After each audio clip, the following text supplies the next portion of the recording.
সৎমা।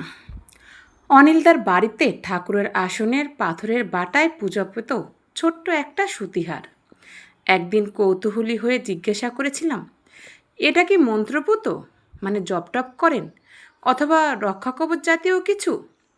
অনিল হেসেছিলেন, তারপর বলেছিলেন, আমার বাবার 2 বিয়ে, আমি আমার মাকে দেখিনি, তাই নতুন মাকে আঁকড়ে ধরতে চাইলুম। কিন্তু মা যে ভালোবাসতো না তা নয়, কিন্তু তার বাড়ির লোক চায়নি। ভাই হবার পর মাকে আরও সরিয়ে নিয়ে যাওয়া হলো, অথবা মা সরে গেলেন।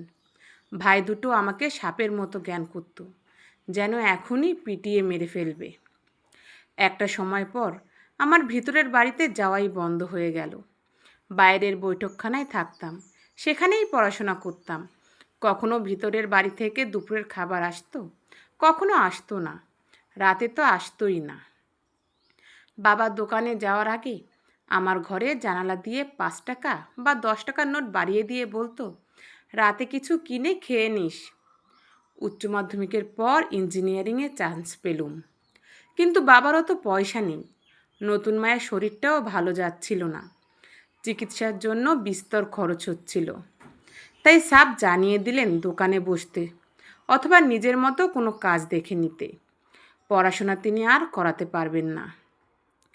এক রাতে সৎমা এলেন, ওই সোনার চেনটা হাতে ধরিয়ে দিয়ে বলেছিলেন, এই চেনটা বেচে যা পাবি তাই দিয়ে হোস্টেলে থাক, পড়াশোনা কর, কটা মাস চলে যাবে, তারপর ছাত্র পড়িয়ে হোক বা অন্যভাবে নিজের ব্যবস্থা করে নিস, কিন্তু এই বাড়ি ফিরে আসিস না। দেখ, আমি চাই না আমার ছেলেরা বঞ্চিত হোক, আর আমি চাই না তোর কোনো ক্ষতি হোক। যতই হোক, এ বাড়িতে তুই প্রথম আমাকে মা বলে ডেকেছিলি। 16 বছর বয়সের একটা কালো ধিঙ্গিপনা মেয়ে যে কেবল তুই তোকারি শুনে অভ্যস্ত, সে প্রথম মা ডাক শুনেছিল। তাই তোর কোনো ক্ষতি আমি হতে দিতে পারি না। কিন্তু তুই এখানে থাকলে, দোকানে বসলে ভাগিদার বাড়বে, সেটাও চাই না। ওরা তোকে ছুতোনাতায় মেরে দেবে। সেই ভোরেই আমাদের ভিতরের ঘর থেকে কান্নার রোল উঠেছিল। প্রায় 8 বছর পর আমি ভিতরের ঘরে ঢুকেছিলুম। প্রায় বিছানায় মিশে রয়েছেন আমার নতুন মা, অর্থাৎ সৎ মা। হাত পা বরফের মতো শীতল, অনেকক্ষণ আগেই দেহ রেখেছেন। আমার শিরদাঁড়া বেয়ে একটি হিমস্রোত বয়ে গেল। তাহলে কে এসেছিলেন ওখানে? পকেটে হাত দিয়ে স্পষ্ট অনুভব করতে পারলাম সেই সোনার চেনটির অস্তিত্ব।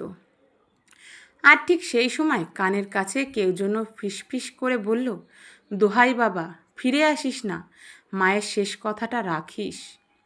এত দূর বলে অনিলদা দীর্ঘ শ্বাস ফেললেন, তারপর বললেন, না, ওই হার আমাকে বিক্রি করতে হয়নি। স্কুলের শিক্ষকরা আর স্থানীয় বিধায়ক মশাইয়ের অনুকূল্যে পড়াশোনার খরচটা উঠে গিয়েছিল, কিন্তু ওই হারটাকে আমি আজও পুজো করি।